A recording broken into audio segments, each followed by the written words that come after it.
I was always scared of like the ordinary, being like in the office block and stuff like this. Like it just doesn't seem like life is just like a trap. I think it's just a fear of other things. It's not because of something, it's because of something that could happen. How did you develop your sales skills? Was it just over time, or was there anything you read? Yeah, I think it's a mix. I think a lot of sales, developing your sales skills is for experience, right? And this is, I hate when people say this because it's just basically saying you're going to fail before you succeed. And no one wants to know that they're going to fail or like going to do bad. Your initial talks until now, one thing I can see is that your hunger is next level. On today's episode of the Inspired Man podcast, I'm joined by Callum Carver, a driven and ambitious 19-year-old who, unlike many of his peers, decided not to pursue a traditional path of university education. Instead, Callum chose to focus on personal development and seek out opportunities to grow and succeed. His hard work and dedication paid off when he discovered a niche in the world of social media influencer marketing. We dove more into what makes him different than other 19-year-olds. How does he stay so focused? How can one start social media influencer pooling? And a lot more. So without further ado, I'm Jats, and this is the Inspired Man podcast.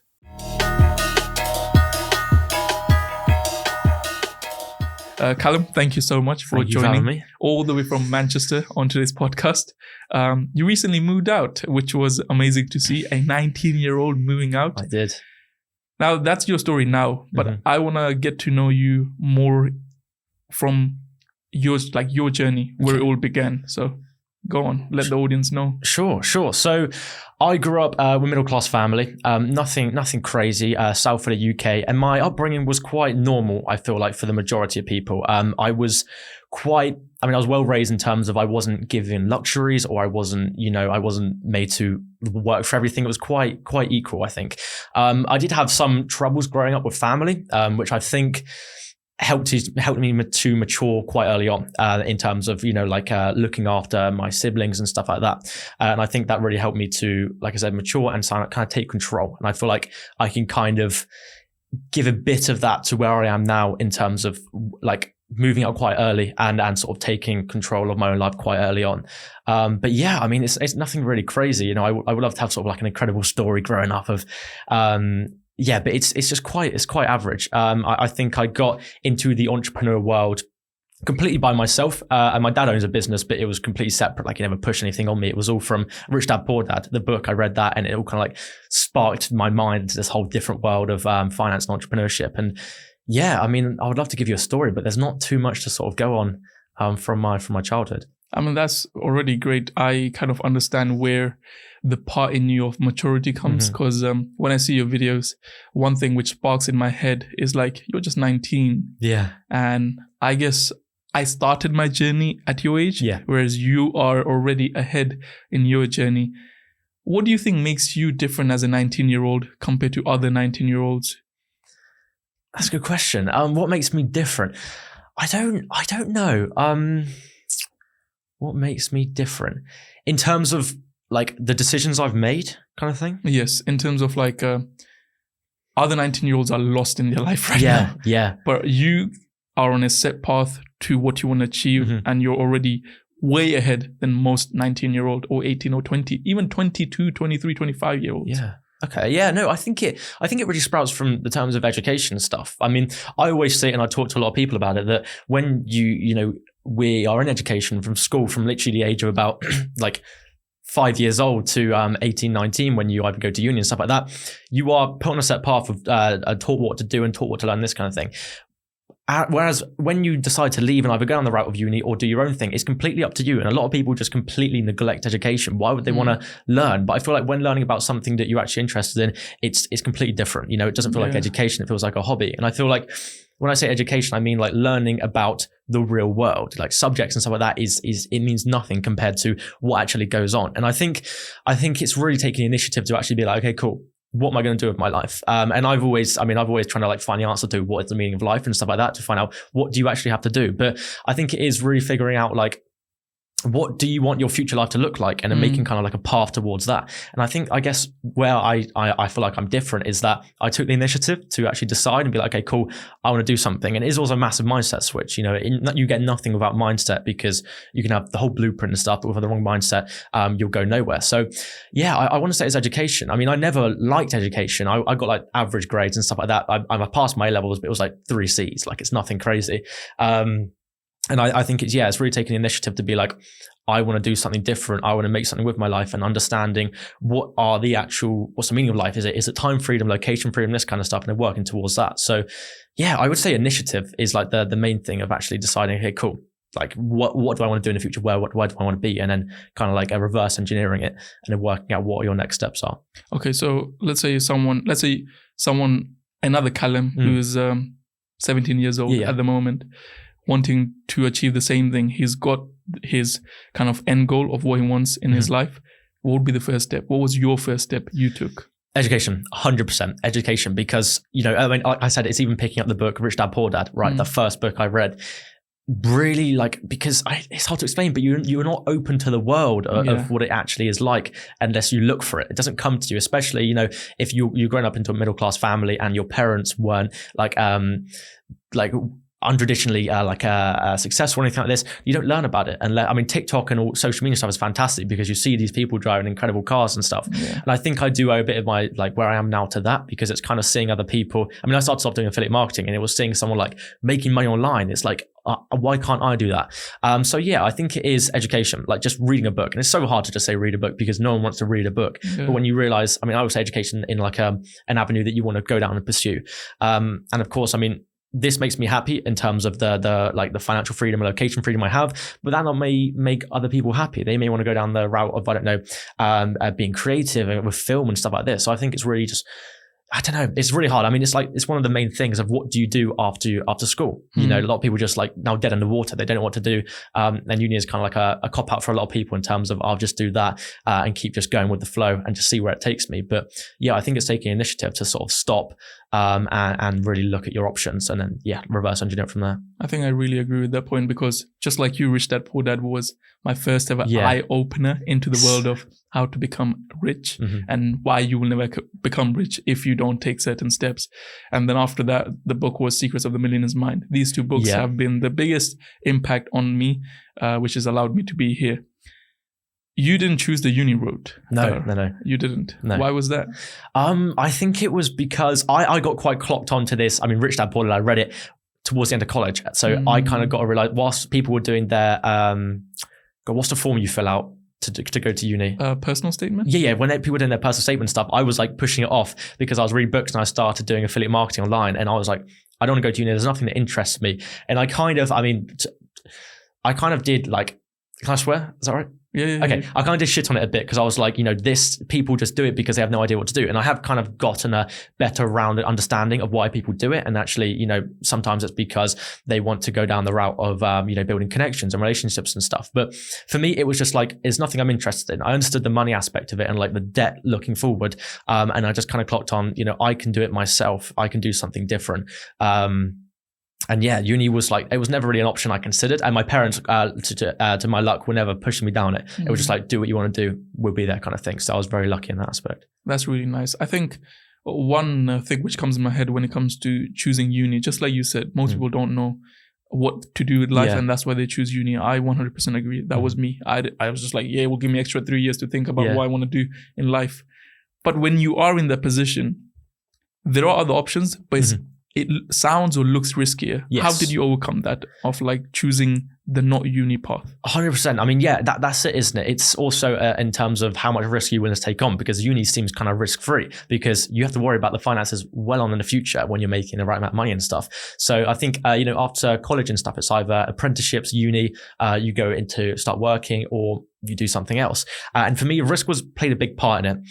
Luckily, I started doing affiliate marketing towards the end of college. So I made some income, nothing crazy. I think the most I made was like a couple £1,000. But at college, that was insane. And I was working like a part-time job at the time for like £200 a month. So it was fantastic. And then I realized that I was also getting a better understanding of risk and like no risk, no reward kind of thing. And, you know, if you want to develop and stuff, you have to go outside your comfort zone to do that. Risk is completely necessary.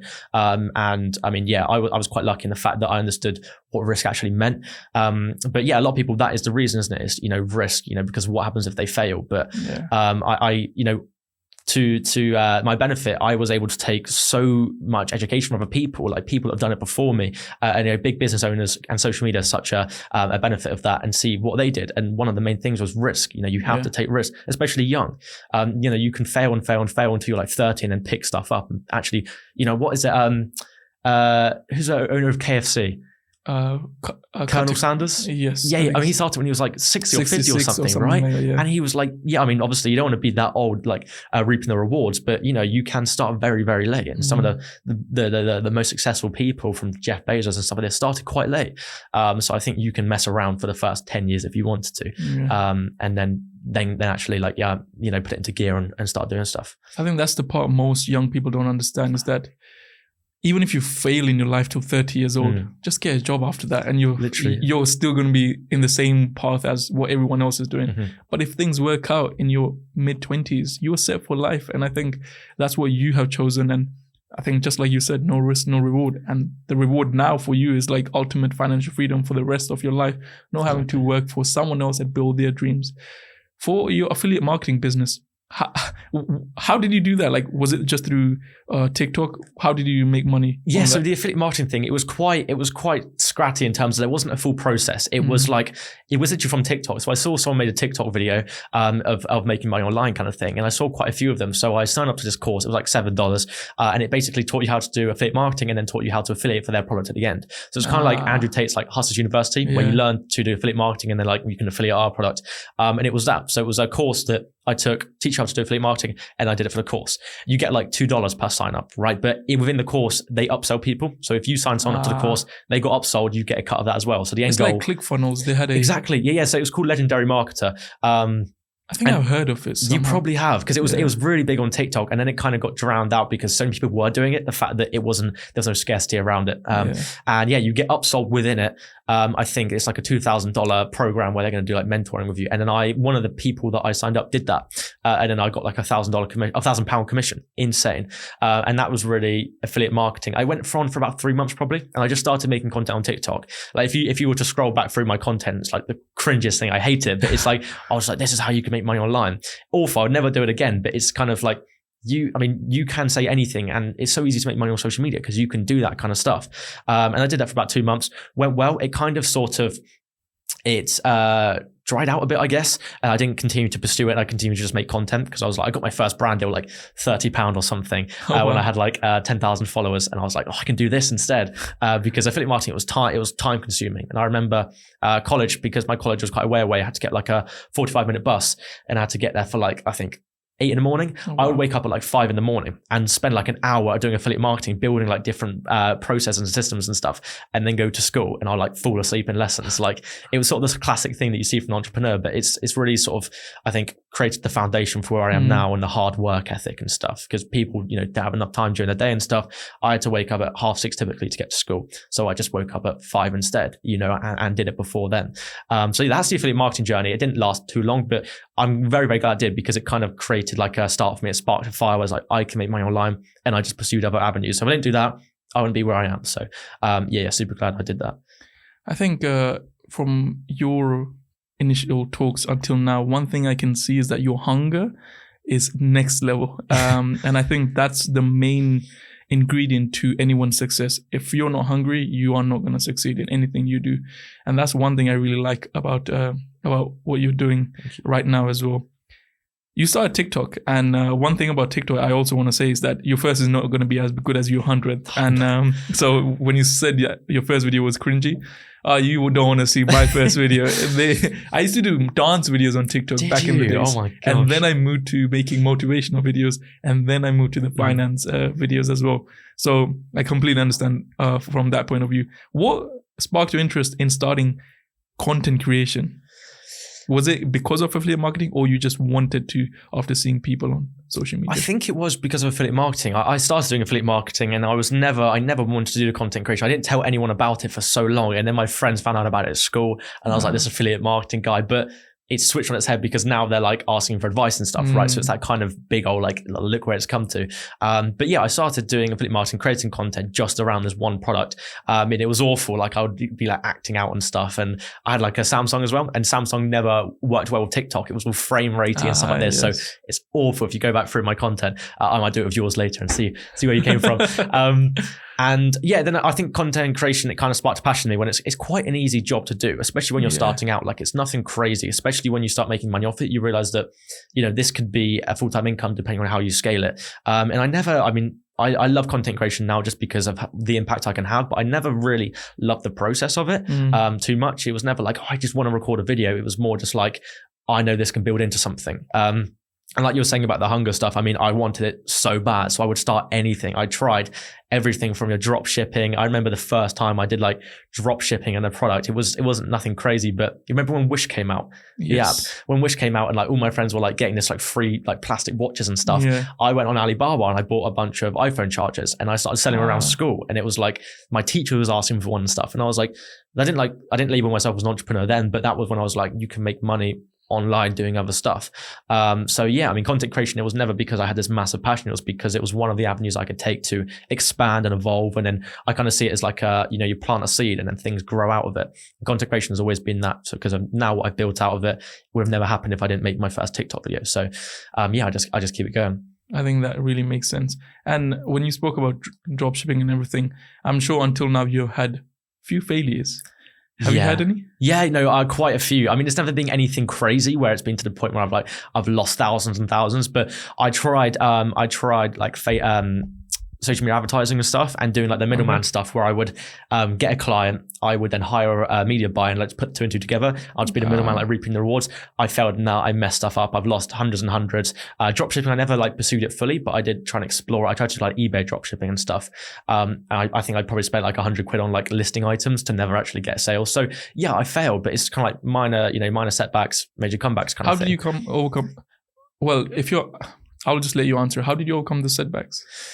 I think I just knew it was trial and error. I think it was always like, I'm very sort of passionate about the growth mindset and stuff, the kind of thing where whatever happens, you have to look at it with a point of view of that was awful, that was shit that happened, but what can I do differently? It's even like now I've been on sales calls and stuff, right? I hate sales calls with prospects, but whenever I do a sales call that I mess up on, I'm excited to go back and look at the recording. And it's the same with like when I used to do affiliate marketing stuff or any setback that I would have. Like I bought a car like probably about a year ago now from Facebook Marketplace, worst decision ever. And like went to a garage, found out it was like rotting underneath, and the guy like disappeared from who I bought it from, like down like £2,000. But I kind of see it as like a point of view of never gonna do that again. It was awful, but I'm glad it happened because everything builds up experience and builds up sort of like a bit of armor around you as well, where you can kind of take on rejections and disappointment and stuff and kind of move on, keep going forward. Because things like Jordan Peterson says is like,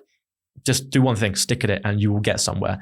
And I'm quite sort of like, I agree with that quite a lot, and therefore whatever happens, just keep going. I think. But you see, when you said about sticking to one thing, I think in today's day and age, everything's so flashy, especially on social media. And from our conversation before, you mentioned one thing which was really nice, is that you use social media in a way that it motivated you. So when you saw other people, you learn from them. But I think other people start comparing, or they start being like, this side hustle looks nice, this side hustle looks even better, let me start all of them at once.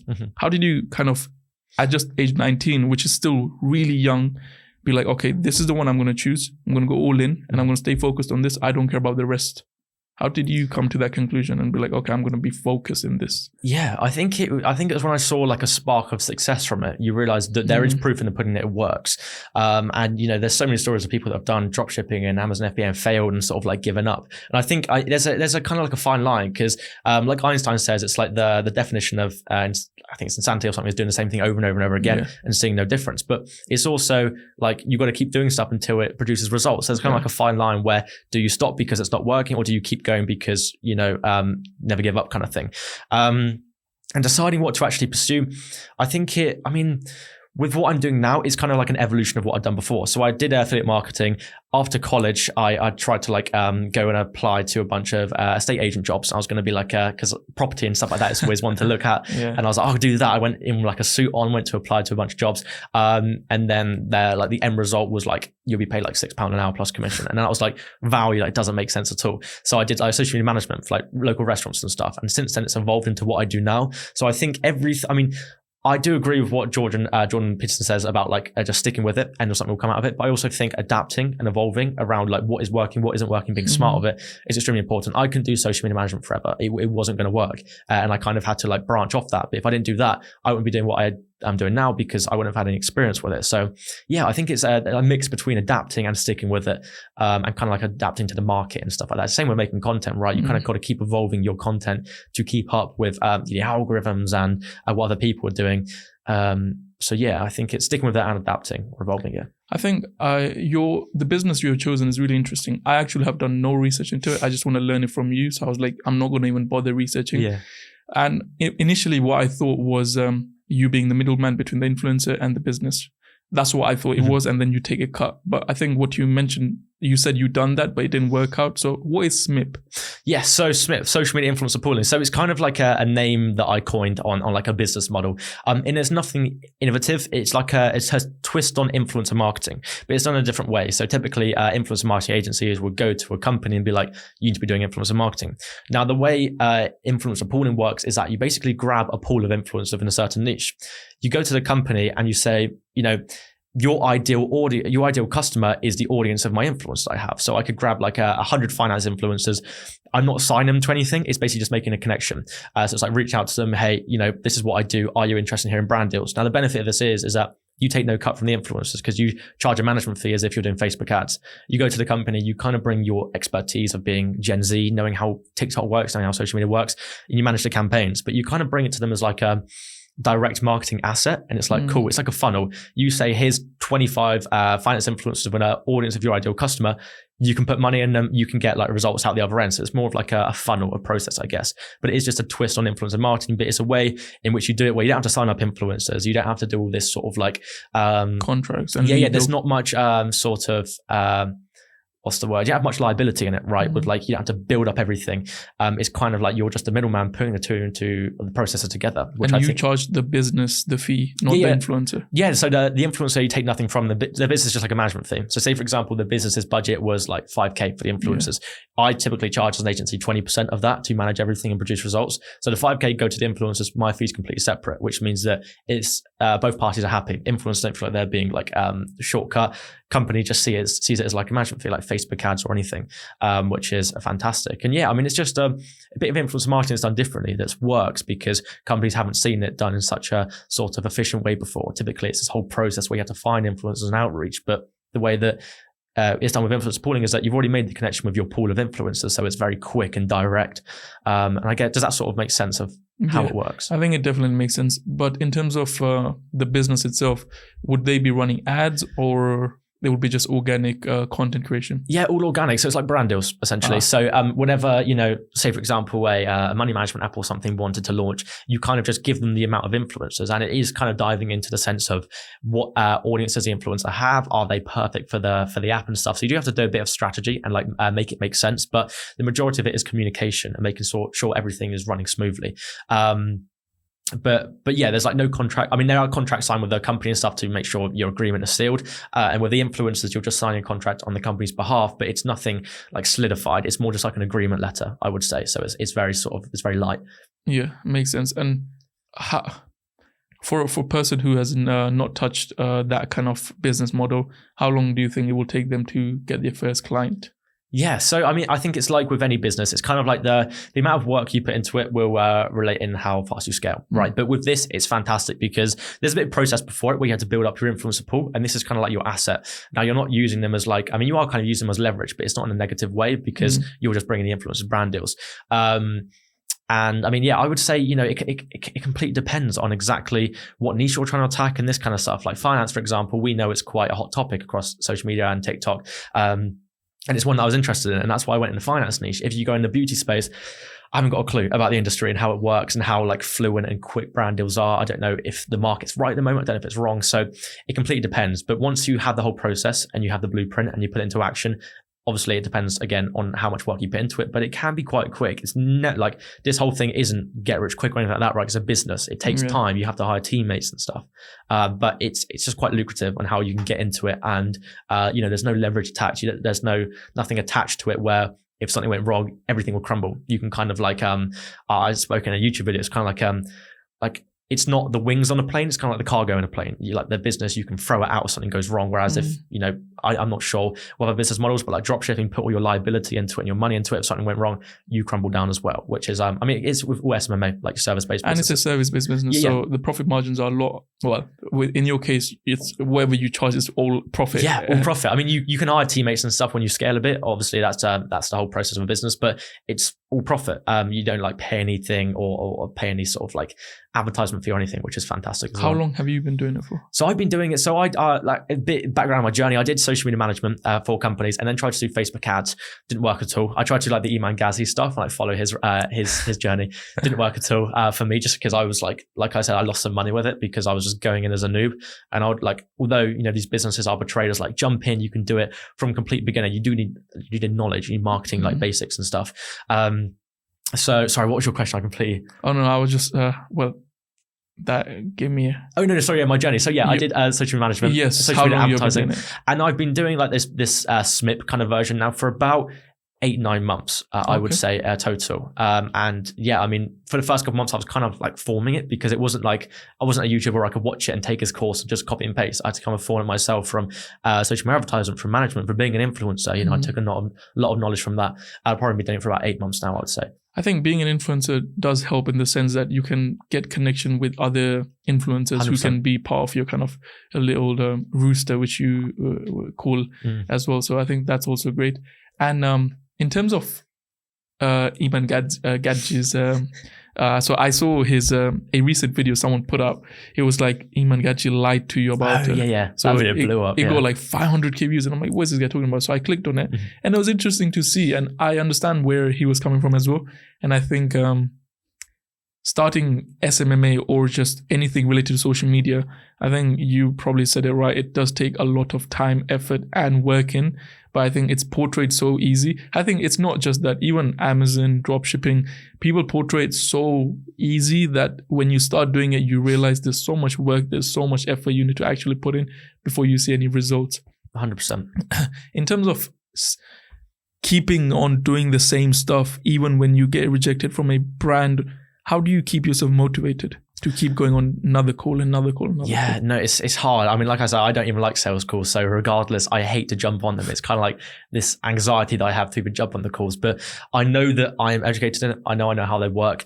And I kind of see it as a thing it's a numbers game. With any of these businesses, you have to kind of like door-to-door sales. You have to knock on a certain amount of doors before you get your first yes. And then once you get like a system going, every 30 doors, I'll get a yes kind of thing. The same thing with sales calls. I feel like, I mean, I'm not the best at sales. I've developed a lot since I first started, but I know for every sort of like a certain amount of calls I have, I'm going to get a yes. And it's going to be a lot of brands aren't right for my agency and stuff. So dealing with rejection and stuff, I just see it as part of the process. It's kind of like 2 steps forward, 1 step back, but you're still going forward in a forward momentum. So rejection is huge, right? It's one of those things where you have to overcome it. But I think doing it and running a business for a certain period of time, you kind of you learn it and you just understand it, and it kind of just like develops. I think one thing I've seen with all the people who I've had on the podcast who run a service-based business, the number one skill they always mention about is sales. Sales. And I hear this sales word every single time. Luckily, the business I run, you don't require sales too much. But how did you develop your sales skills? Was it just over time, or was there anything you read? Yeah, I think it's a mix. I think a lot of sales, developing your sales skills is for experience, right? And I hate when people say this because it's just basically saying you're going to fail before you succeed. And no one wants to know that they're going to fail or like going to do bad. So although it is a lot of experience, because although you may have a script for the sales call, you have no idea how they were going to respond. I've had it where I've had scripts up on my screen ready to sort of like take them through a process, and they've just like completely taken the call on their own hands. And they're like, right, tell me about yourself. And I'm like, it's not that part yet. I've got to ask questions about you. But I mean, a lot of sales I've learned from books and stuff. I mean, this is very basic stuff, but I feel like the best fundamentals of sales come from books, right? Because people have written them anywhere from hundreds of years ago. And a lot of sales I find is human psychology. And I love human psychology. I love human nature and how the brain works. And a lot of it is just human psychology, because you've got to kind of understand how are they going to respond? Why are they going to respond for certain things? How can you make them feel a certain way? And sales tips and tricks and stuff like the fundamentals are so interesting. When I started my TikTok a few months in, I made a book about the 48 laws of power. You think of that? I made a video about that. It blew up like a couple million views on like the 48 laws of power. And then the publishing team of Robert Greene sent me all his books, and I had like all his books from like seduction and mastery and this kind of stuff. And I just love consuming like dark psychology and stuff is insane. And I feel like a lot of that plays into sales, understanding how people's brains work and why they work the way they do work, and understanding different personality types and why do they respond and why do they think the ways they do. So yeah, psychology I think plays a lot into it, because you're dealing with people, so it's a people's business.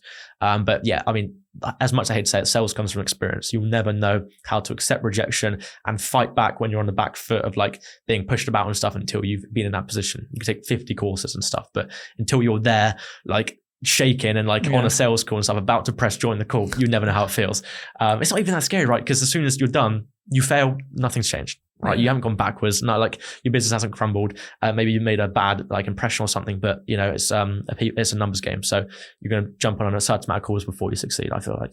And there was the last guest or the guest before, Jordan Platten, his name is. Yeah, I love him. Yeah. He really said one nice thing about sales. He's like, I think it was him or someone where I heard it. He said, sales is basically about solving the other person's problem. You don't need to bullshit anything. You just need to basically sit there, be authentic, be honest, and just solve the person's problem, and they will pay you for that. 100%. I've always been told it's literally like 90% listening. Like this business guy that I'm in contact with, he kind of like helped mentor me a bit. He was just saying, like, for a sales call, print out a picture of a spotlight, put it above your monitor so that when you're on a sales call, you know you're just listening. You're 90% listening and 10% like resolution, trying to figure out where can you help and stuff. But it is scary because you go in with a script and stuff and points you need to hit and questions you need to ask. And as soon as they take control, it's all like fumbled. Like I remember the first couple of sales calls I had, I would leave midway through. Like I would be doing the sales call, I would be like reading out my script and stuff, and they would like take control, and I'd be like, I don't know what to do, and I'll just leave like mid. It was awful. It was a bad habit to get into, but I always recorded my sales calls so I could go back and be like, where did I mess up? What question did he ask? And then I kind of also understand different personality types. Like you get your CEO that you hop on a call with that are like, so like alpha male and stuff. And it's like, right, tell me about yourself. And then you get your people that are nice, bright and bubbly and like this is us, this is what we do. I would love to hear how we can work together. And then you get your very structural people and this kind of thing. So learning the kind of different personality types of people that you're going to hop on a call with is fantastic because you can almost predict exactly what they're going to say. There's a book called Surrounded by Idiots, which is a fantastic book. And it basically shows how society is kind of split up into 4 different personality types. And this is quite a common thing of how there's a few different personality types and how they're kind of like portrayed by colors. And people fall into 2 of the colors, people fall into 3 of the colors, and you can kind of like assume what they're gonna like, how they're gonna react based on what personality type they are. So for you, I would probably say like you're quite like a blue-green person. Now you don't know what that means, but I can kind of like figure it out in my head, and I can kind of like understand how you're going to respond to things and why you are, which is it's just so interesting. I heard the name of the book, Surrounded by Idiots. In my head, when I first read the title, I was like, it's probably around not surrounding yourself with idiots, like the 5 people you're surrounding yourself with. So, but I now understand what the exact that's fantastic. I would 100% recommend it. Is. So talking about surrounding yourself with the right people, I'm sure from what I heard about your story and going to school, you were not really surrounded by successful people. You did say your dad had a business, but he didn't really have an impact. When you don't have people around you who are in the kind of business field, how did you keep those friendships or did you have to disconnect with certain people? Yeah, it's difficult. It's difficult, especially growing up with like a core community of friends, right? Like a core friendship group. It is difficult because a lot of them go down the route that you don't want to go down. Like, well, a lot, like majority went down uni, and I couldn't be asked for uni. And it was the kind of thing where when I I know I learned from quite a young age that a lot of like where you go depends on who you're around, and like your network is your net worth, that kind of thing. So having the friend group that didn't really want to pursue what I wanted to pursue it didn't like damage it. I'm still in contact with them, like they're still my best mates, but I just think it's about like evolving and finding new people. So in Salisbury where I grew up, there wasn't that many people, but now moving to Manchester and stuff, I moved in a few weeks later. Someone sends me a DM saying, we own this agency, would love to meet up. Since then I've like expanded, like I talked to you, I met Gabriel, which is amazing, and I'm just going to keep doing that. So I wouldn't say to neglect your friends. I mean, they have a negative impact on you, sure, you have to do what's right for yourself, but if they are just there to like being themselves, there's no reason to like hate on them, because I think there's a balance that's important. Like your working relationship, your personal life and your working relationship is extremely important. I'm kind of experiencing that more and more because I love to work. I mean, working is like kind of like the hobby, right? Yeah. If you would even see it as work, but you don't want to have your friends that don't want to pursue the same things around you when you're doing your work, because it doesn't help benefit you. You want to be around people that kind of like push you along. So yeah, I think it's just about making more connections and going out of your way to do it, especially when, you know, as I'm a bit older now, like the friends that I have are from school, right? They all like push together, right? You're like pushed into friendship groups and stuff, like told to sit next to someone on the table, and that's like your core friends. To go out of your own way and be like, I want to meet up with you, I want to have a coffee with you, it's terrifying, because you don't know if you're gonna like be you know, your personalities are going to align. You don't know if it's going to be awkward and stuff, so it's terrifying. But I think that's quite important, to really go out of your way to make connections. And you don't see how important it is until you've made a bunch of connections, and whenever you have a problem, you can just message your friend, right? Or you can meet up with your friend and you can talk business, and especially when you talk about something you love, you can talk for hours and hours. So yeah, I think it's healthy as well. And I think it's important to have the people who are doing the same thing as you, because only they can understand your thoughts, and you bounce off energies as well. So I think I have kind of limit my time with people who don't benefit me in the sense that they're not helping me evolve as a person. I did have to cut out a few strings, this and that, but I think that's part of business as well. You're 19 and you moved out already, and you have your own apartment. How did you think doing that will help you evolve as a person? Was there anything like, okay, I might do this? That's a fantastic question. I, you know, Yes Theory. Yes. I love their content and their kind of like mantra behind seek discomfort and stuff. So I was always understanding of the fact that if you don't jump outside your comfort zone, you don't grow. Like that, just straight up. If you don't do something different, nothing changes, kind of thing.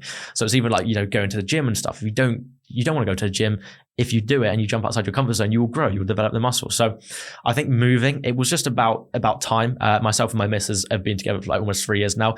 It was the kind of thing where the income was fantastic. I could quite happily move out. And it was more like, why not kind of thing. I was trying to find arguments against it. And it all just seemed to sort of point in the right direction. So we did a bunch of like city shopping, went to London, Liverpool, Bristol, like where works. And Manchester seemed to like tick the boxes. And it's uncomfortable. You have to live by yourself. Like it was only a year ago, food's being bought for me, clothes are being bought for me and stuff. Like I didn't even know I had to pay for bills and this kind of stuff. But, how did you adapt to that change? Quite well, I think. I like earlier I said, I think I matured quite early on. I had to really take control. I think this like moving out and stuff and taking control of everything and really being an adult is quite it's a big switch, but it's something that I'm so glad, because I feel like I'm on the same level as older people, and I kind of like I'm ahead of my time kind of thing. And I love that. I always feel like I always feel a need to be ahead of my time and like a one step further than other people kind of thing. And I think moving out was just suited, and it was just the right thing to do. It's crazy. I didn't expect half the stuff that's happened. I mean, nothing crazy, but like, you know, the stuff you have to buy and stuff that goes wrong and all this kind of stuff. But no, it's fantastic. And I mean, it all completely depends on the person. Do they move out? Is it suited for them? But financially, probably wasn't the smartest decision, right? Because I have a roof over my head being paid for me. But I think the benefit that I get out of it, jumping outside my comfort zone and experiencing different things, is going to well outweigh the actual cost. So that's kind of like how I justified it in my head, I guess. I think it really makes sense about doing that step, because financially nothing will make sense. Like when I got a Tesla, it didn't make sense for me to get it. I'm like, why am I getting it? You still got it?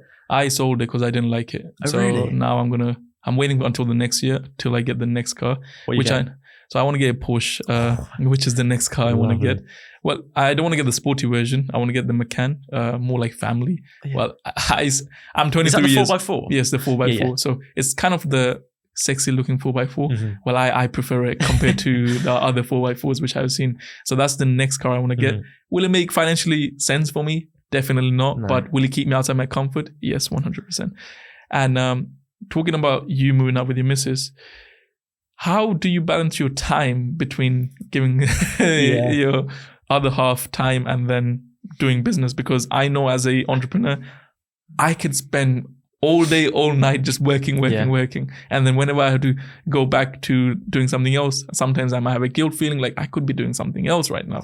So how do you balance that? It was so hard, especially when I really started picking stuff up with my business. It was so hard because, you know, you get the old conversation where it's like, I don't feel like we're spending enough time together. And that's like a punch to the heart, right? Because you kind of have to like value, what do you value more? Now, my girlfriend I've been with her since I started my journey. So she's helped me out a lot in terms of like just being there. And I never felt a pressure like where she was like, give me attention or everything's over kind of thing, which is really, really good. So at the moment it's very good because she has a full 9-to-5 job. So she'll work from like 9 o'clock in the morning till like 6 in the evening. So I could just have all that time to work. And I think it's quite good to have the time off. I mean, I'm still developing so much. I'm in my growth stage, which means that I want to work 24/7. I want to be on it 24/7, but it's also important to have that balance and stuff like that. So it's difficult because I don't want to be at the point where I'm kind of like satisfied and I'm just like taking day by day. I want to be working 24/7, but the balance is important. And I think having someone that you can go home to or can come home and you can just like chat about your day and stuff, it's incredible. And, you know, you have like a complete split. I mean, I love working, but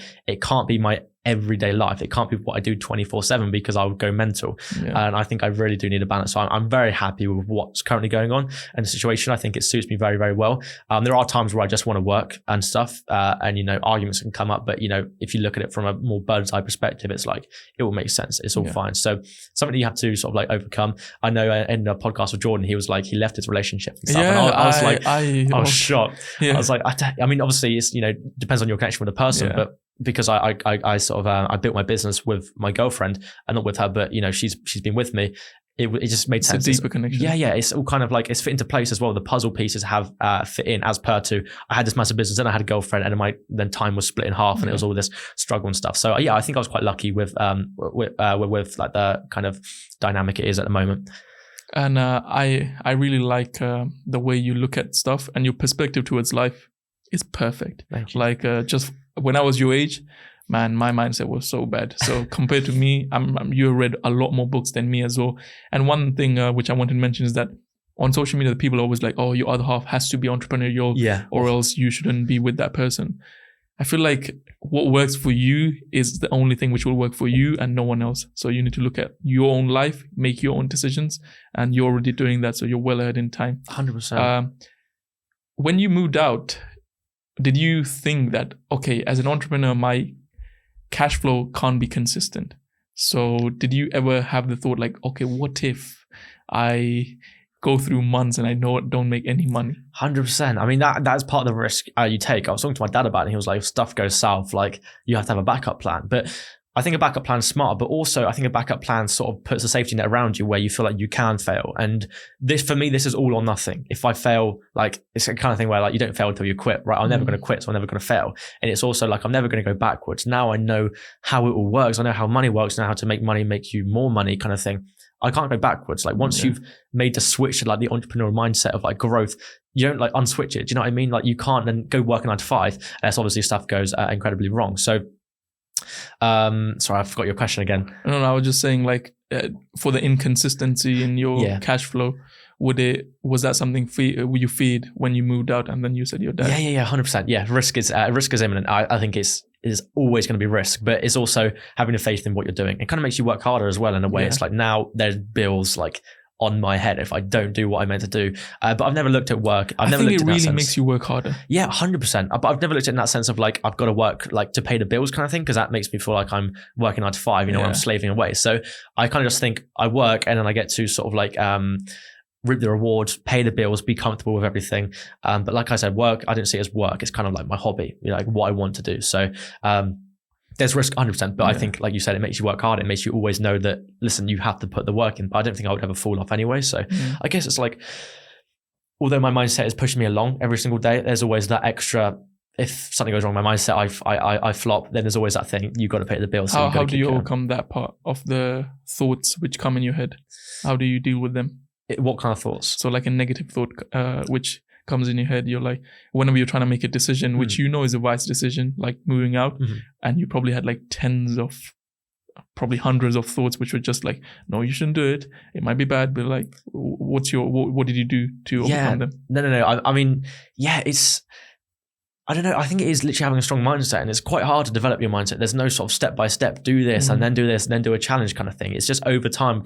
I think like consuming stuff is fantastic. I mean, I've always known to not be a consumer and be more of a producer and produce things that other people consume, but consuming as much as you can, I think it's fantastic because it gives you a really well-rounded view of everything. As long as you know what's right and what's wrong, I think it can develop your mindset, like even from the books and like podcasts and stuff. Like I listen to so many podcasts, and just hearing other people's stories and point of view and stuff is fantastic. And I learn something from every single one of them. So I think it's the same thing as like risk is imminent. I know something could go wrong, but if I don't take the jump now, it's also, it's like a butterfly effect. You can make one twist of a decision and your whole life can change. So if I didn't move out and I was still at home, I probably wouldn't be on this podcast. And honestly, maybe I wouldn't have been as sort of like motivated to continue doing my socials. So I think every decision I've made, I've had no regrets, and therefore I'm quite happy with it. I will have regrets in the future, and I may look at it in a different situation where, do I buy this car? Do I do this thing? But for now, I wouldn't like, I don't know. I didn't look at the negatives too much. It was just like, why not kind of thing. And I just like pinpoint a few things. But if there's a resolution to each of the problems that I pull up, then I don't think, I just kind of like a why not situation. I think I really like the answer, and kind of it's not a straightforward thing when it comes to taking the decisions to overcome your fears, but it's more like a little journey you have to go through, and small steps will build up and give you that overall thing you want to achieve in life as well. And one thing which when you were talking about kind of going outside your comfort and taking that decision, one thing reminded me is that I have this fear, which is that when I'm 60 and I'm sitting on my bed, I don't want to have this regret that why didn't I do this when I was this year old? Maybe life could have been different. 100%. So I think that really plays a big factor. There was another thing which I wanted to mention is that, I've been thinking about it from a podcast I done recently with one of my friends, Mentally Great. And he mentioned about how your desire for success comes from something you faced, a trouble or a trauma in your childhood, such as you might want to be a millionaire because money was always the problem within your household, or you might wanted to become famous because you never got any kind of love in your school or this and that. So did you think something in your childhood was a reason which kind of made you want to take this route compared to any other routes? That's interesting. I mean, I don't think there was ever like an event, because like I said, I mean, I was like brought up quite well. I mean, I was obviously limited with the stuff I could buy. I had to work for some of the stuff, but there was never like a point of like my family was struggling with money or finance. I think it was just, it's more looking at it from a perspective of, like you said, when you're 6 years old, laying on your bed, like what would come out of it? Like what could my life become if I don't do something different? And, I was always scared of like the ordinary, right? And being like in the office block and stuff like this, like it just doesn't seem like life is just like you're trapped. And if you really look at it, people that are like, who cares, on a floating rock in the middle of space. I always looked at it as like, you have literally one life and you get to choose what you want to do. It's either you can go down the route of being controlled and told what to do, or you really have to take control. And it's probably the biggest jump, right? Of actually being like, okay, cool. This is all on me now, because it means there's more risk on you. There's more liability. If it fails, it's all on you. Yep. And I think that's a big scale. And I think like 9 to 5 and stuff like that does suit quite a lot of people, like having the security and the like benefits here and there. But no, I would love to say like there was something from my childhood that happened, but nothing really comes to mind. I think it's just a fear of other things. It's not because of something, it's because of something that could happen. But I'd love to have an amazing story where it's like, I think I grew up on the streets, but no.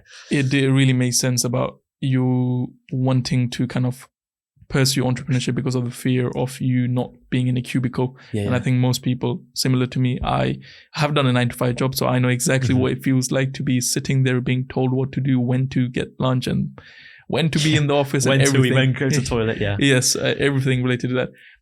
In the start of the podcast, you mentioned something that you really started to dig in the question of what is life, and everything related to that. Have you figured out the question of what is life until now? A bit. Yeah, kind of. I mean, there's always, I listen to so many podcasts, like I said, and a lot of them are like, what is life? What's the meaning of life? There was a guy who went on the Joe Rogan podcast, I can't remember his name, but he's kind of like a big sort of, that's what he's about, and all the like the social class and stuff, and why do people do what they do, and what they're trying to get out of it, and what is the meaning of life. There's a book that I picked up, I haven't read yet, I can't actually remember the name of it, but it's all about the meaning of life and stuff like this. Now, I haven't found like a definite thing. What I would say is it's about fulfillment, because at the end of the day, when I look at people around me and friends and stuff, they can have money, they can have whatever they want, but if they don't have a purpose, a fulfillment, I don't think, like, they're just not happy. And if the meaning of life is to be happy, therefore you need some sort of fulfillment. And fulfillment, I think it comes out of like a mix of passion and stuff, because you have some people that just like want to help people because it's fulfilling for them. So at the moment, I don't 100% know what it is. At the moment, my goal is to reach that thing of financial freedom, location freedom, time freedom, which I'm already pretty much in the way there. And now it's like the next step. I don't want to keep scaling for nothing. I want to have a goal in the future, but I haven't quite pinpointed what that is yet. So there is definitely an aspect of fulfillment that I'm trying to work towards. But I haven't quite figured out what that is. But I think it is a fulfillment and a passion and something, I don't know, because it's the meaning of life to be happy. I don't know. I wish there was an answer. I think the answer you gave is really nice. And I can relate to that question or the answer a lot, because I made so much money, but I wasn't fulfilled. Yeah, and I felt like a failure in life. And so that's when I started to kind of take things in the perspective that, okay, maybe it's not about making most money. It's about making money, but also being fulfilled. And so that's kind of the route I'm taking now. So that's it. But what is fulfillment then? Like that, what is... So I have kind of understood what fulfillment is. So people ask a question, can money buy happiness? My answer to that is, you can buy happiness with money, but you can't buy fulfillment with money. So you can buy a car to bring you short-term happiness, but a car won't bring you fulfillment. And that is the inner peace, the peace at which you can just sit and just be joyful from inside without having to worry about how much money there is coming, or anything external should kind of impact you from within how you feel. And so that fulfillment only comes to me when I'm just enjoying myself doing the things I'm doing. So do you feel fulfilled? At the moment, yes. Yes, in the sense only 85%. The other 15% I'm still figuring out. So what I do is that let's say I'm currently in a mindset where I feel fulfilled, but then there's going to be a time I may not be. So I just have to look from a bigger picture and be like, okay, what is the thing causing me this trouble? I just remove that completely. Before, just around a few months ago, I was trying to run so many things at once. This, that. And I think when you start doing that, you start chasing things and not focus on the things you enjoy mostly. And so this podcast, I don't know if this podcast will ever reach 1 million subscribers or not, but does it bring me joy? I love talking to people and kind of learning from them, their experiences. And so I just do this for myself, and it brings me joy, it brings me fulfillment. So that's why I do what I do. Do you think fulfillment kind of evolves? Because it's like when you reach the point where you're fulfilled, do you not feel like it gets to the point where like, okay, cool, now I need to chase something else now? Because obviously, you could do this forever. I feel like there's going to be another goal, and is the goal the fulfillment kind of thing? So when I was at 10,000 followers on TikTok, my goal was to get 1 million followers. I reached that 1 million. And then I hit, like a train just hit me. Yeah. And I'm like, I'm at 1 million, now what? I lost all my passion towards making content. I lost, it was a moment I spoke about on the podcast, was that I felt like a loser after I achieved what I wanted to achieve.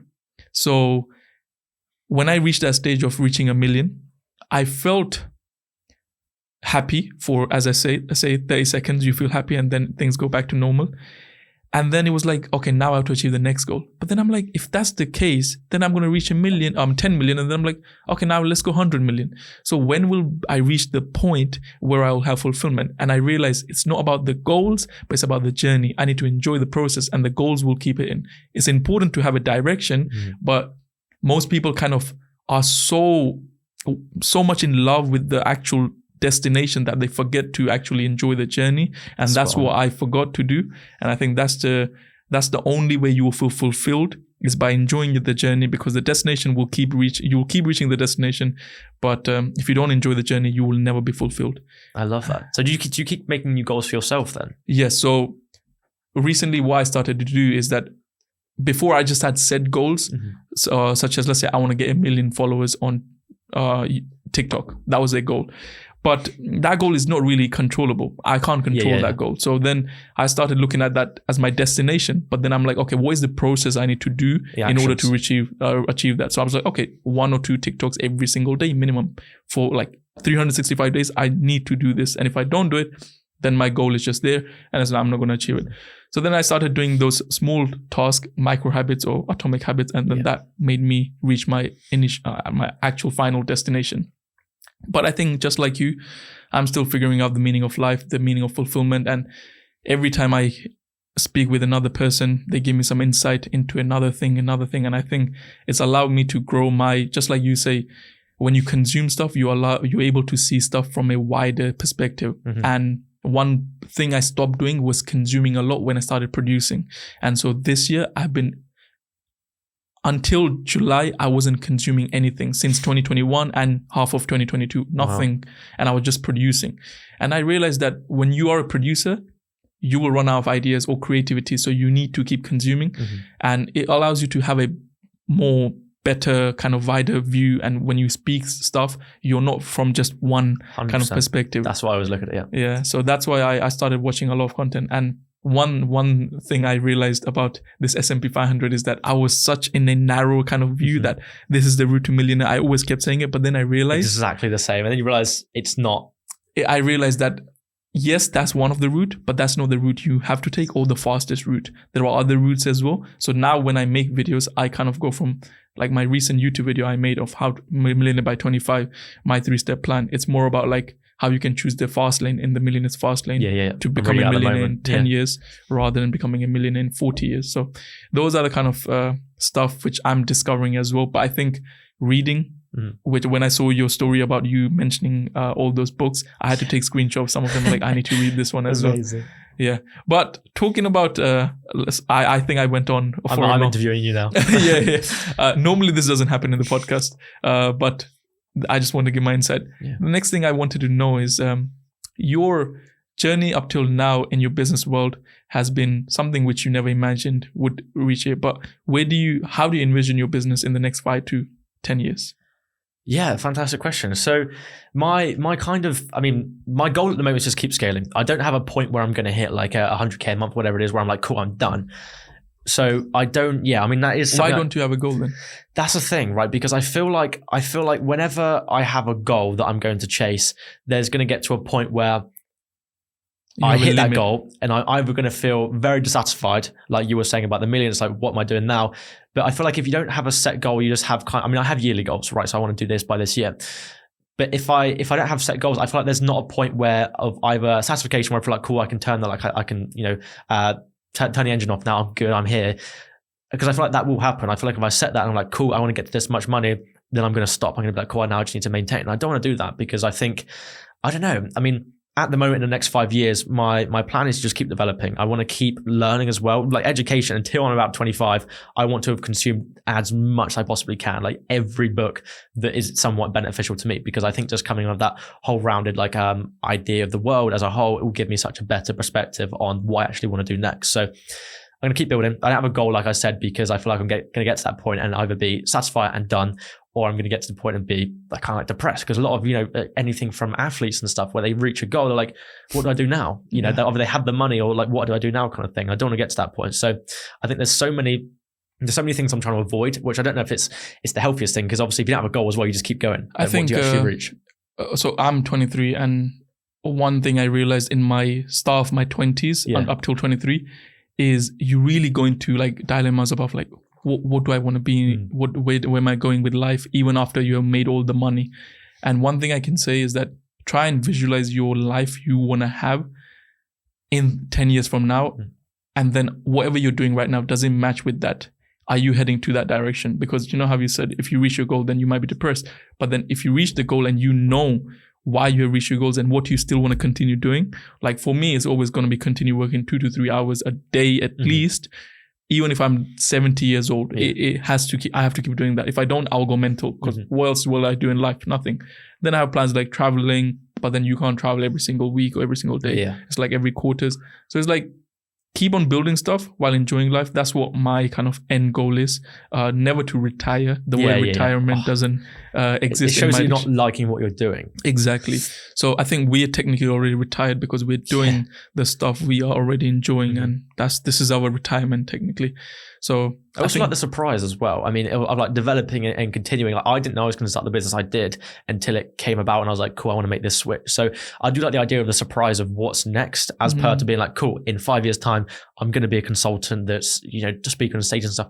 That's fantastic. And I think hitting milestones is always good, but I do like the idea of a surprise, like what's next, what's next in the market and stuff. Because I know at one point, as well as this SMIP business, I want to develop like a proper business where you start from the ground up, get funding and stuff. I want to experience that at least once. So I do like the idea of the surprise, where like what's next, what's the market want, that kind of thing. I was on Chat GPT like the other day, and I was trying to figure out if they could tell me what was the next business to start, and I was on it for like an hour trying to figure it out. And it comes to the point where I think, I'm surprised of what's next in the market. What can I jump on? Because then I think I keep evolving as well. If I keep putting myself in discomfort of like what's next, I think it gives me a reason to keep going forward. So I think that's maybe one of the reasons why I'm not setting ground goals. Milestones, 100%. Like end of year goals, I want to have this many followers, this many subscribers. But I like surprise. I think that's I definitely like that perspective as well, because you never know what will happen in 1 year's time as well. So even if I have envisioned something like this, it will not turn out that way. And I have experienced that already. Like I have certain things I want to do that does not happen. Never works perfectly. And then you're kind of disappointed as well because it didn't happen the way you wanted it to happen. So I completely understand from that perspective. In terms of social media, you are now jumping. So you recently hit 100K on Instagram, which is a big milestone. Now, is it time for you to move on to the longer form? Yes, no, spot on with that. So TikTok is something that I'm always trying to grow. It's something that is always going to be on the back burner, just because personal brand for me is huge as well. I want to keep building that and see what I can develop out of that. Instagram, mental. Literally 4,000 followers a few weeks ago to now I think it's like 130. I'm catching up to you slowly. I think it's like 135 actually, but it's, the reels and stuff just blew up. And long form content. I recently hired an editor and like a thumbnail creator, someone that can make content, because it makes no sense to not outsource something that someone else is better at. So I recently did that, so I can basically scale that. And I think with my content as a whole, long form, it's always been the dream to be a YouTuber, right? Like when you're younger, it's like I was talking to Gabriel about this. Like I used to watch Joe Sugg and stuff and tell my dad I'm going to be him. He was like, can't make a living off content. But now it's kind of like switched on its head. You can, just in a different avenue. So I do want to pursue the long form content because I think it opens so many doors. The creators are now celebrities, now business owners, and this kind of thing. So I'm so excited to see where that goes. In 2023, that's gonna be a big thing for me to just like push that as much as I possibly can to see where it kind of like evolves. Like I said, the surprise of what avenue pops up, I think is exciting because it keeps me on my toes. How do you manage the time between all of it? Because creating short form of content already takes a lot. Running a business takes a lot. How giving time to your other half takes a lot of time. Family, this, that. So how do you do it? I'm quite bad with outsourcing. I outsource a bit for my business in terms of I hire teammates, which is just the process that should happen. But in terms of everything else, I'm quite reluctant to outsource because I feel like my touch on it is quite important, like the uniqueness of my content and stuff. And I love to be involved in it. That's one of like the negatives of like, I want to be, I have my fingers in every single pie, just because I feel like if, I'm not doing it, then it's not being done the right way kind of thing. So I do need to get better at like time management and stuff. I do feel like I have quite a lot of time on my hands left, so I'm still trying to fill it up. I'm still trying to plug things in. Like I'm speaking to a guy at the moment out in Dubai about building like a finance app, and it's like, I don't know why 100%, but I just want to keep everything filled up. Like now, or since actually about a year ago, I started scheduling out my days in like Google Calendar. I would fill out my days with blocks. And now if I have any like 20-minute gap within my day, I hate it. I got like reroute it and to like have everything fill up. It's bad because there's an aspect to that of it's unhealthy for it, but I feel so productive and I feel like, cool, that day is successful because I've achieved everything I want to achieve. And I've like used the most of it. Of course, I have like the evening chilling with my missus and stuff, but every like waking moment in the day, I've got to be doing something. So, do you think you will burn out like that? 100%. Have you burnt out yet? No, I don't think so. I mean, content-wise, my ideas have burnt out so much, but that's been happening over the past couple of months. I think creative blocks. I mean, that's something that's like the most frustrating thing. Like I'll be trying to like brainstorm like spider map stuff. I can't think of anything. What's your process to come up with content? So my process at the moment is to literally absorb as much as I can. So I'll spend like half an hour not going scrolling through TikTok because that's just the bad look at it. But I'll go through all the finance creators, right? And I'll look at what they're doing. But I also want to be doing something unique. So I look at what's different, what's changed. I look at some of my favorite creators, like even different niches, like gym creators and stuff, to see what they're doing differently. And then I kind of just spider map it. TikTok ideas. I'll create different avenues. So one about entrepreneurship, one about mindset, one about my story and stuff like this, and just see what ideas I can pinpoint off it. It works quite well, but it does get to the point where it's quite repetitive, and I'm not finding anything unique. So I'd love some insight on like what is done differently, because that is something that's just blocked my head. The fact that finding something different and being unique is so hard. I find, especially I've been doing it now for almost 2 years, and I know you've been doing it for longer than that, right? Yeah. I have just been doing it over 2 years now, so over 2.5 years technically. But one thing I've learned is, I'll talk about two stuff. One was kind of outsourcing. So you know how you said when it comes to outsourcing, I think as a creator, I completely understand, because you will come to a point where you will outsource maybe a writer, but it's the worst thing, because you and they have different views towards personal stuff. Touch, isn't it? Exactly. So it's like right now, I'm focusing on long form of content and not doing short form of content at all. Okay. So it's just my content manager doing it. But there are times I'm like, even for short form of content, I wanna be there and do it. But then I'm like, time is always against me. But I think I'm getting better with time, and I will be getting to the stage where I can still put my hands into this. And the second part, which I was gonna mention, it's completely gone out of my head. Even like FBA and stuff, you have so many different avenues sprouting off. And I know podcasts, like the long form content, and that takes time. So it's always been a problem, like outsourcing. What do you outsource? Yes. What do you still want to have your personal touch on? Editing and stuff, that's okay, because as long as someone can learn your format and how you do it, that's fine. But it is also just, you always got to be on camera. Scripting is something I think is quite important, because it's like the way you format it and the way where you cut. Do you script your videos? I script my videos, word by word. Like most of the time, I'll try and do it word by word. I'm very, very bad at it with long form content, because I'll say like a sentence and I have to go back and look at my script. And there's probably I've tried it all. I've tried teleprompters. I've tried reading one of this one lines. Yeah. Oh, okay, yeah. So that camera would have my iPad there, and then the opposite thing, and I'm just reading. So all my shorts right now are teleprompted. Oh, okay. I don't know if you can see the difference of me normally speaking and the teleprompter, but there's just me reading the script off the screen, because I don't write them, so I don't know what it is. And do you feel like anything's gone down since you don't write them, or like do you still like? Because I feel like recording content that isn't yours wholeheartedly may feel like a bit not cheated, but you know what I mean. It's like I do sense it, but I think I'm looking more in the sense of consistency. Like even if it's not from my personal touch, I still go through the content the day before. And if I don't like certain things, I take it off, or I basically add it. So I go through the scripts the day before I record it. So today evening is the day I'm going to go through it. Tomorrow I will record all of those videos in one day, and then that's done for the week. So I need to do something like that, because I do it like every other day. I'll be like, I should probably record now. No. So batch recording is a game changer, and it's a lifesaver, and I highly recommend it. Do you like change shirts and stuff? Yes. Okay. So it's gone from this room, but I literally have got a wardrobe. Whole wardrobe of hanging like clothes. That's fantastic. Just pick one, wear it. And Mondays recording. Monday, Tuesday, Thursday. I just do two videos with one shirt, and then I just change it again and stuff like that. But yeah, that's basically how I have been doing. Now, the next thing, which is here before we move on to the 7 deep Inspired Man questions, I really wanted to ask this one thing, is that you're just 19. Do you kind of ever look at yourself and be like, how you're able to think so much in the future compared to other 19-year-old? How do you do that? Yeah, I mean, I think there's a bit of negative to it as well. I always feel like I've missed out a lot on like my teenage years, especially like uni and stuff like that, going to uni and stuff. I know I heard you speak about it where you didn't actually do the uni lifestyle. You were like still working and stuff. I didn't. But I've always felt like I missed out on aspects of it, because not gonna like you're that age, that is like prime teenage years once, you can't go back. And I'm not going to, develop myself and build. And then when I'm like 29, start like partying and stuff. So looking so far in the future, I don't know. It's a bit of a sticky one. It's the same thing as like, I think it's a mindset switch, just looking at it of, I don't know. In the sense that because you were able to, what your friends will figure out in 5 years time from now, you have already figured that out, such as making money not from a job, or your mindset you have. I know some people, they figure out this in their late 30s, late 40s. You're 19.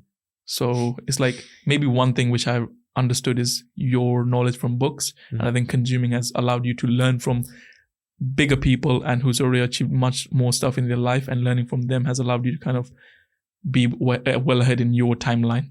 So I completely agree. I mean, I would love to pinpoint the exact factor that plays into it, but like my friends and stuff who I grew up with, they have the same stuff I have access to. They have access to books, they have access to TikTok and stuff where they can literally search up entrepreneurship, right, and just look at loads of videos. They have access to me, and I talk a lot about this business stuff. Even if they don't want to hear it, I'll still talk about it, right? And if they, I don't know, I think it is also them wanting to. Like, some people just couldn't care less about it, which is completely fine. I think I see that a lot in the people I talk with. Like, some people will just tell me, "Oh, I want to start a business." I'm like, "Yeah, you want to start a business, but what? You're not doing anything about it. You don't have the hunger. How are you going to achieve anything?" 100%. Yeah, my friend used to post on a story like who wants to start a business and stuff, and it's like, it's so different, isn't it? Where you don't actually want to start a business. You just want to live the life of a business owner, whatever it is. I think that's where they fall in. That's where they were doing the destination and not enjoying the process. Yeah, exactly that. I mean, it's maybe it's the process that you have to also fall in love with, because destination fantastic. Everyone wants to be rich and live on a beach and stuff like that, but you have to want to actually put in the hard work. And I think it's kind of doing something that you love as well. Because if you don't do what you love, you kind of like resent doing it, and it's doesn't feel like, it was more like 9 to 5 where you feel like you don't have control, you have to do it and you'll push along. So I would love to say like this is why I look so far forward, but I don't know. I mean, I feel like everyone has as much access to the sort of the opportunities are endless. 100%. I mean, you have so many entrepreneurs that have done it before you, and if you really want to take the initiative, read up their stories, read some autobiographies and stuff, and even people like yourself that make content around money and finance and entrepreneurship. If someone scrolled through all your TikTok videos, hopefully not too far back, they could learn so much, and every single person that does it. So I feel like there's so much opportunity out there. So that isn't an excuse of like, I can't find anything. Where do I start? And I get that DM so much, like, where do I start? And I'm like, use YouTube, search up literally entrepreneurship, like how to start a business kind of thing. And you just go down the rabbit hole. I think the first rabbit hole I went down was like Graham Stephan, Andre Jick. It was like investing. And I was like, oh my God, it's so interesting. And I think it is also, you have to be that kind of person that finds that interesting. But and money was never the goal for me. It was more what comes from money, the freedom and the control you have. And that's something that was quite important. Now, I don't feel like I fully experienced that freedom yet. I'm not at the point where I am, but I feel like I'm on my way to being there, to the point where I get to choose what I want to do. There's also obviously, government controls you and stuff like this, but I do want to get to the point where I have my own sort of like a separate, I don't know, lifestyle where like I'm not controlled because I make this amount of money or I have to live in this area. So it will get to the point where, something's going wrong with the UK, I can go, which is fantastic. But I mean, what level of freedom is like the pure freedom? I'm not 100% sure. But what is your definition of freedom? I think my definition of freedom is literally just being in control, time-wise, finance-wise, and location-wise. I mean, those are like the 3 important ones I always think of. But freedom is, I would say, I don't know. I think it is those 3 things. I think it is having like a balance as well, a balance of what it is. Have you imagined yourself in that freedom? If I imagine myself, like let's say you have all of that, and then what? I don't know. I think then it comes to like fulfillment, right? So I'm free. Now what? Now what's next? And then I have to like work towards another goal or something, and then the whole thing about the process and enjoying it. So, are we ever truly free? I mean, this could go like very, very deep. Like in your head, are you truly free? I'm not sure, but I think controlling the variables that you can control in terms of like money and stuff like this. There's no reason not to actually take advantage of that in terms of like controlling the freedom of the meaning of life. If you can't control those variables, there's no point in trying. You just control what you can control. And, I mean, I don't know how much of a believer you are of like everything's up to luck and like life puts you in certain directions, like destiny, right? Yes. Are you? Yeah, I do believe in like everything is meant to happen will happen. You can control what's happening in the present, which will define what's going to happen in the future. But things are written already. Like some things are meant to happen. Not all things I believe, but some things are just meant to happen and they will happen, whether you want to believe it or not. Yeah, 100%. So that's like, although you want pure freedom where you have control, if you feel like destiny is true, then do you ever have full freedom if you are going to be pushed in a certain direction regardless? So this is like a whole deep philosophy that we can go into of what is true freedom. But it's interesting, we're like little like monkeys on this planet that don't understand what we want at the end of it. Like, why are we on this planet kind of thing? Yeah, it's crazy because just like you said, it's a floating rock in the universe, and we're just a tiny organism or like a bacteria or microbe on this planet, which we're so tiny and we don't even know why we're here. Exactly. That's the thing. Like, why are we? Everyone looks at these like things like, oh, can I pay the bills this month? But why are you alive? You know, it's an interesting thing. But I want to like delve more into that as I get older and really understand. I don't want to become like Buddhist or anything where I like understand everything. But I think having the so that one of my kind of rabbit holes I went into was finding my purpose, figuring out who I was, why I am here, this and that. And that was the first lockdown, 2020, when I came from Budapest. It was kind of, I call it the depression mode for myself, where I just didn't know what to do with life. And I went into this kind of old Buddhism and kind of Hinduism and kind of get answers to what is life and everything. And I was trying to figure out exactly all these things. And then eventually I came to this conclusion that maybe once I have got my time freedom, I'm just going to go travel around the world getting the answers to what is life. And I think that might be my ultimate goal, but you never know. By the time I'm 28, it might change. By the time I'm 30, I might want to do something different. But I think the reason why I asked you what is your definition of freedom is because I feel like we all have a thing in our head, like we just want to, even if I don't do anything, I will have enough money, I will have everything set that I can do whatever I want to do, whenever I want to do, without worrying about anything. I think that's what the ultimate freedom is. But then at the same time, just like you said, it's like, yeah, but what can happen? What's next then? Yeah, you will be bored in a few days. What will you do?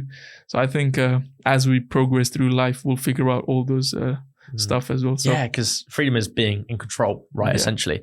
But then again, is freedom happiness? And if so, is like being controlled make you happy? I think you can keep breaking through and figure out, okay, what does this mean? What does this mean? What does this mean?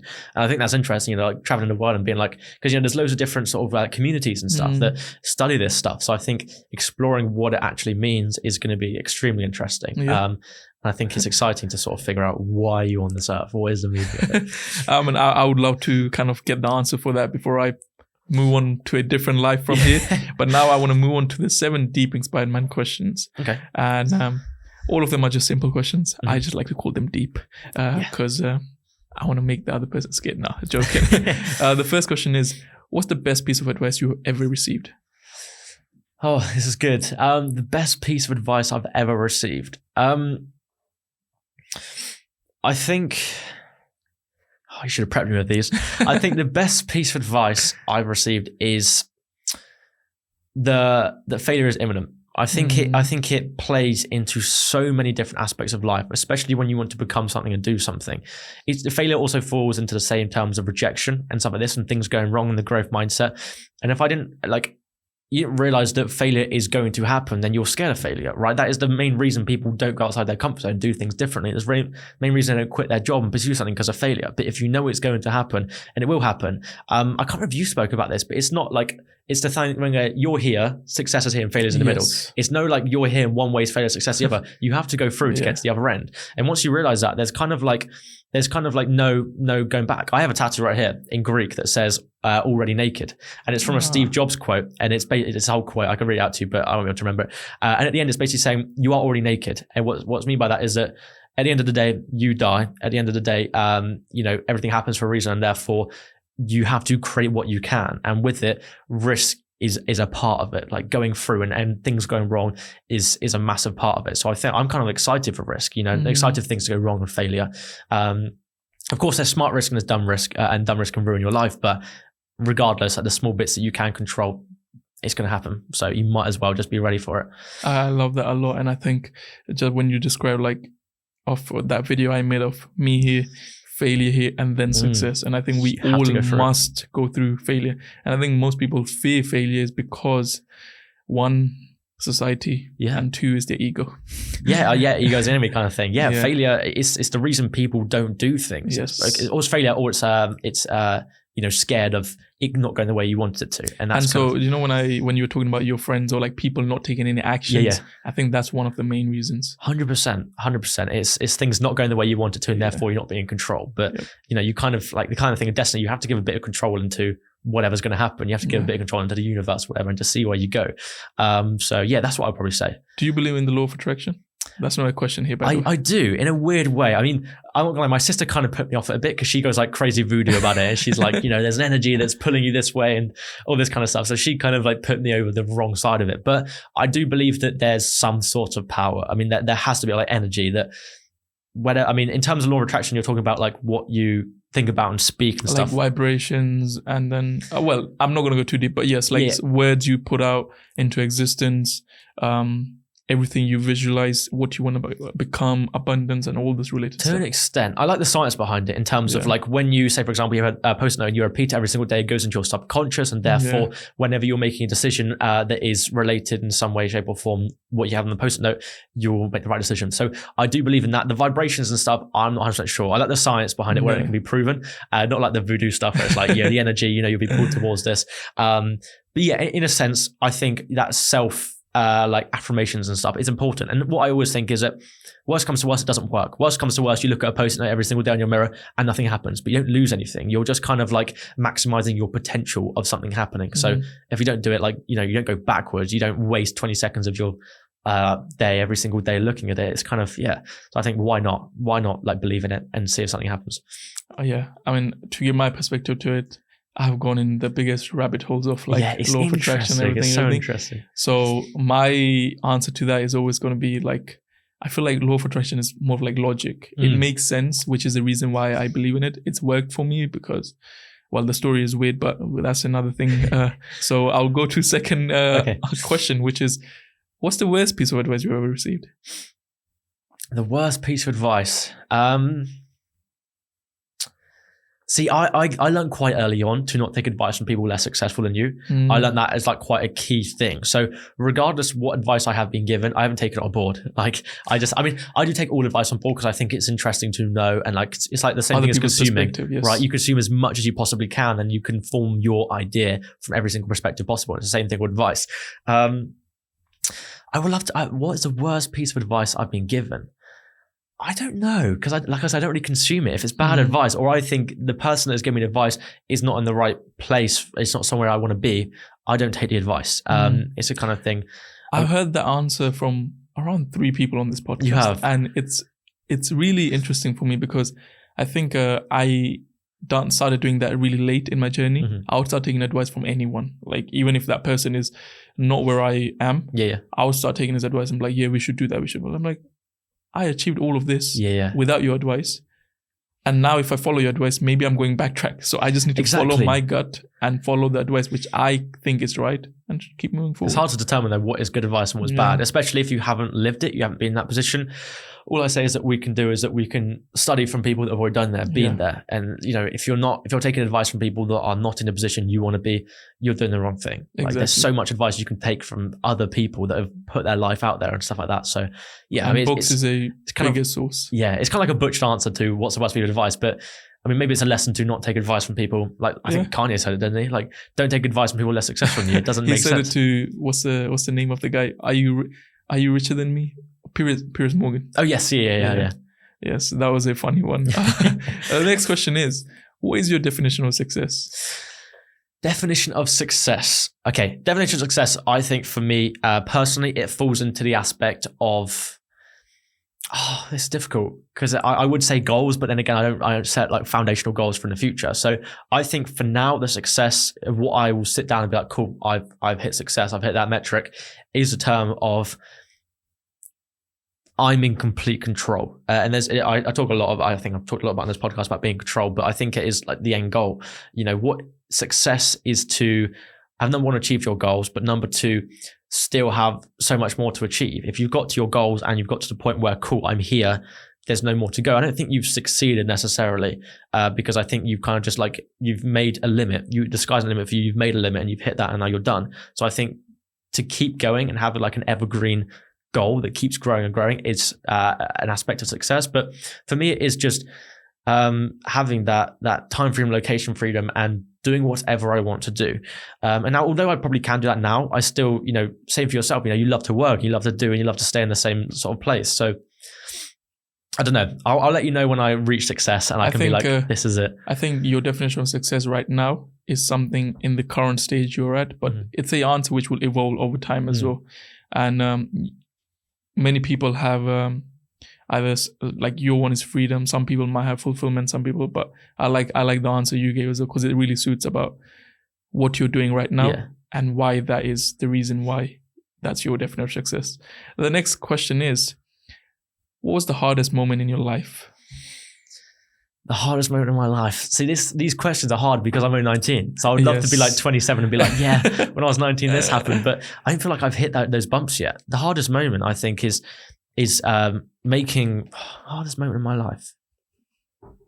I think it's making the decision and stuff to be an entrepreneur and go down the route of not going to uni and stuff, because it is everyone around you is pushing it. Your friends, your teachers, I was lucky with my parents, but everyone else around you, even like your parents' friends and stuff, it's always like, what uni are you going to? What are you doing? And if you say to them, left college, not going to uni, you're pretty much homeless in their eyes. You know, there's no aspirations for you anymore. So that's always like a weird thing of, if you go to uni, what are you doing? And having to explain like your business and stuff, I think it's quite hard. People have gone through hell in their life. So me saying like that's hard, joke, right? So because I really haven't gone through anything difficult, and I know I will in the future, and I'm kind of like prepared for that, and I'm ready for that, because I feel like the way I look at everything, I'm able to take that on board. So yeah, I mean, when I have a really, really hard moment, I've had family issues in the past and stuff like that, but I won't go into too much detail. I mean, it has shaped me who I am, but it's never been the case where, you know, people that are like fighting for their lives and stuff, because that's hard. What I'm doing now, I haven't had anything. Like, I'm very, very lucky. I think you said it well in the start. You're just 19. You still have a long life to live as well. And I think when you're 19, the only difficult stuff you have faced is like, same as me, choosing the entrepreneurship route, doing things which are different to what the norm has set as. Yeah, it's hard. The next question is, this might be your favorite one. Well, the one after that. This one's, what's your biggest regret in life? Biggest regret. So you asked me such deep questions here. Biggest regret in life. I don't know. I want to say it falls into the same thing as last time. I mean, everything I'm doing, I'm taking on board as the growth mindset of like, cool, I've done this, I'm moving forward. Of course, I have regrets, like buying the car. That's a regret, right? I do hate the fact that I did that, but I try and look at it in a positive kind of perspective. I feel like I'm quite young as well in the fact where I haven't experienced enough to be like, this is something that's gone wrong. Yeah. People make huge life decisions and it's a regret, but it's a cliche thing. Like, I don't have any regrets. Everything's going well, but I don't yet. I haven't reached the age where I've had enough regrets. You haven't had major regrets, but you have had small regrets, like buying a car. Yeah, I mean those things, right? But that, again, that's like nothing. Like, people make a bad decision and their whole life flips upside down. That's a regret. Yeah. Me buying a car, that's not a regret at all. So I feel like I'm not giving you enough fuel for these answers, just because we'll do this podcast in like 5 years' time. Yes, I'll be able to give you so much. We'll definitely do the podcast again, and I think at that time you will have a lot more experience in the real world as well, which you already have, by the way. The next question is, what are your top 3 self-help book to unleash your full potential? Okay, I love this. Right. So number 1 is How to Influence and Influence People. Now, I love this book. I actually reread it again because it was just like, I didn't feel like I fully consumed. How to Win Friends and Influence People. Yeah. So this book about like psychology and how to deal with people is massive. I always say to people that at the end of the day, everything in this world is controlled by people. Everything from higher power, governments, whatever it is controlled by people. So if you understand and you have the power to influence people and understand not how to manipulate them, but how to have control over the situation and stuff, you have the power.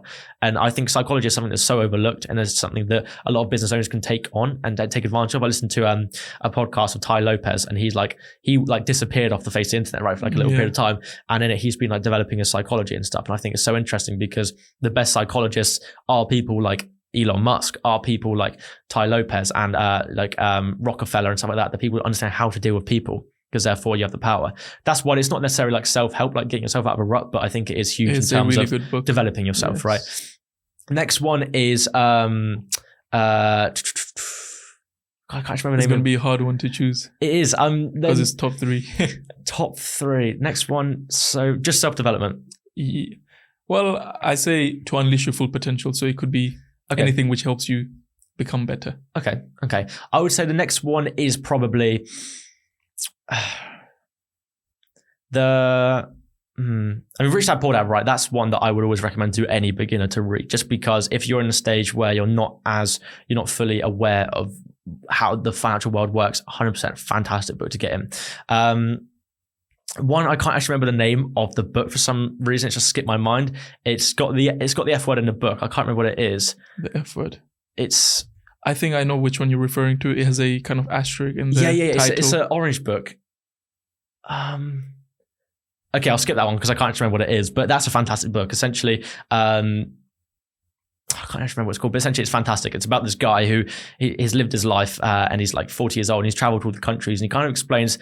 It's called like How to Not Give a Fuck or something like that. And he I think is something along those lines. Yeah. And he kind of explains how to basically live your life from a different perspective of not caring so much. One of the people, like, again, people's biggest objections and stuff is fear of failure and this kind of stuff. Learning how to not actually care too much and not worry too much about it is huge because you kind of look at it from a different perspective of, listen, whatever happens, happens. You know, it kind of falls into my tattoo and stuff. But like, you're already naked at the end of the day, it doesn't matter. Understanding that and kind of grabbing that mindset of, whatever happens, happens, and all you can do is just control the variables you can. It's huge.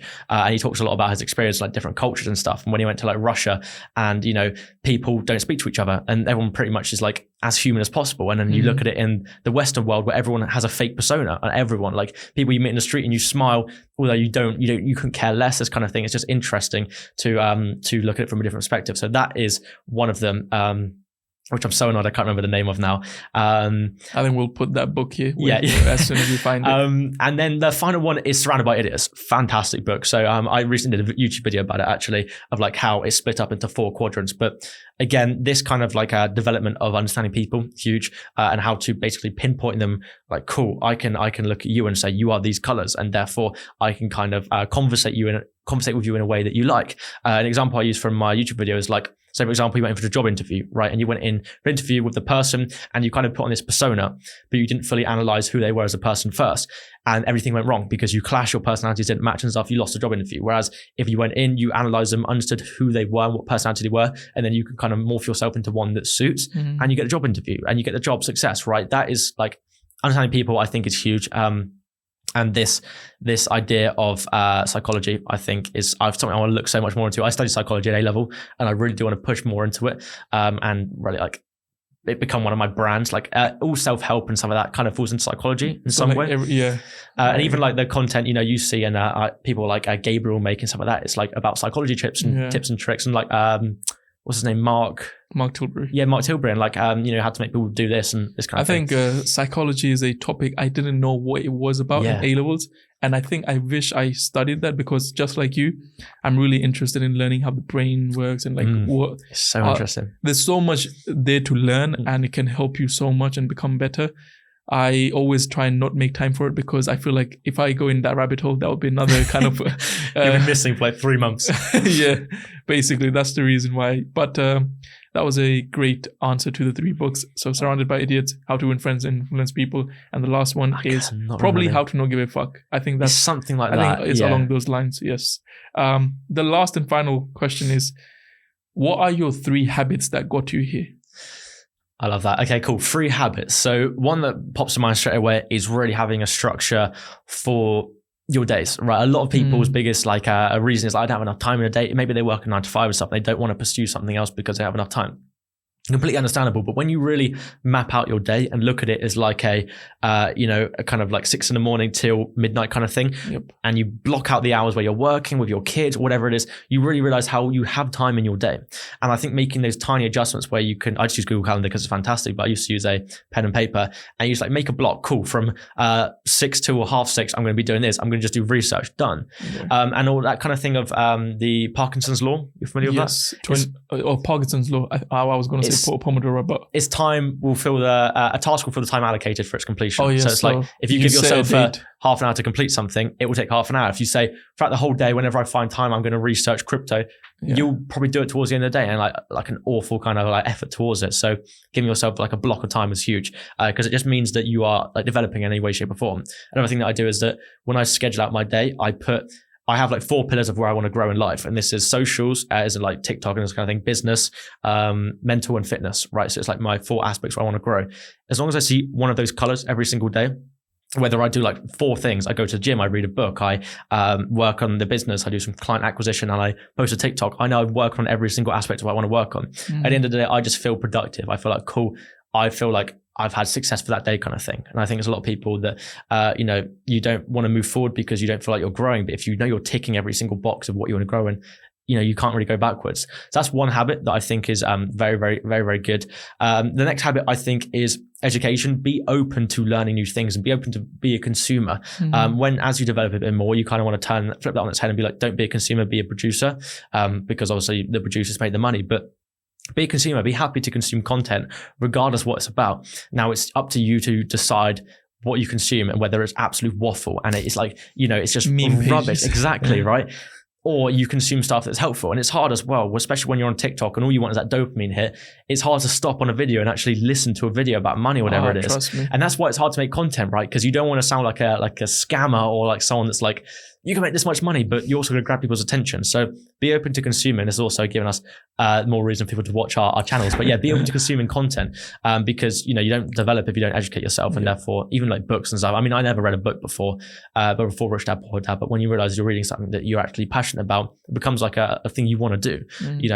This evening, I'm going to get a book out and I'm going to enjoy it because I feel so old when I say that, like reading a book. But I think it's something that a lot of people need to kind of like make a daily habit during that day. A third habit. I think a third habit is a aspect of.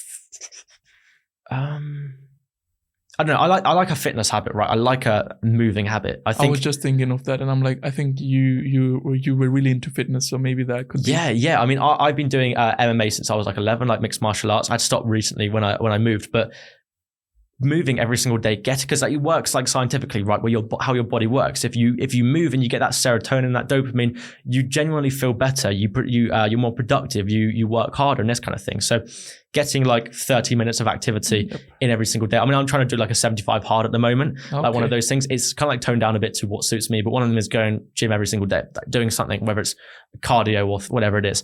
And it helps me so much because I know it's a way to not only for I can break up my day, like cool workout, break up my day and almost start fresh after my workout, but every single signal towards working out benefits you. There's not one that is negative or whatever it is. I mean, of course, it's like, do you do heavy lifting? Do you do calisthenics? Whatever it is, and you can figure that out. But there is nothing negative that points towards working out. Everything is positive from your brain, from the signals, and this kind of thing. So I think that's a habit is good as well. Because as an entrepreneur, you need something like that. 100%. I mean, when you're in work mode and stuff, you don't want to do anything, right? You're just sat there. Like the whole day, which is it's okay, but it can be negative after a while because your body doesn't function as well as it could do. And just working out, just taking like 20 minutes, 30 minutes, and just running, skipping, something like that, right? It sends all the positive signals to you. It makes you like just do everything better. So I would say those three things: like plan your day and have a structure, education, and then get moving. It's basically the three pillars of life: health, wealth, and education. Yeah, that's it, isn't it? It's like having a habit of each one of those is going to benefit you. So that's what I'd say.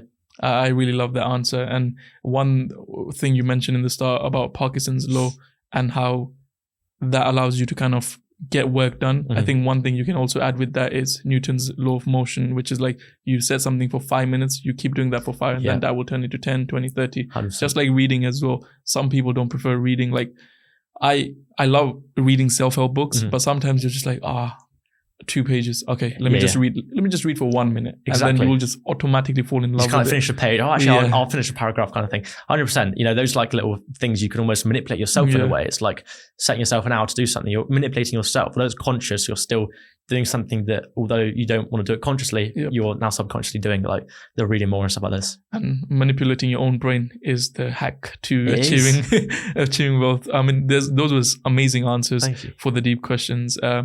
So thank you once again for joining me on this podcast.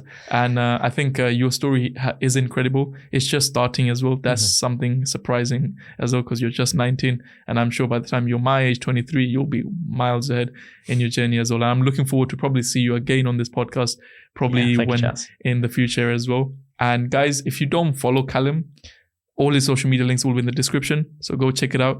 And I'm sure his content is something I have been consuming as well now, which is, well, not now, I've been consuming since a long time, but it's really nice. He has a unique style of content. And I like the way you kind of have kept your own style and didn't divert into other trial styles and different styles. You just stuck to it, stayed consistent. And here he is. 100K, TikTok, Instagram, and now next is going to be YouTube. And I'm you sure very he will much. smash it. Thank you once again for joining. Thank you, Jess. Pleasure.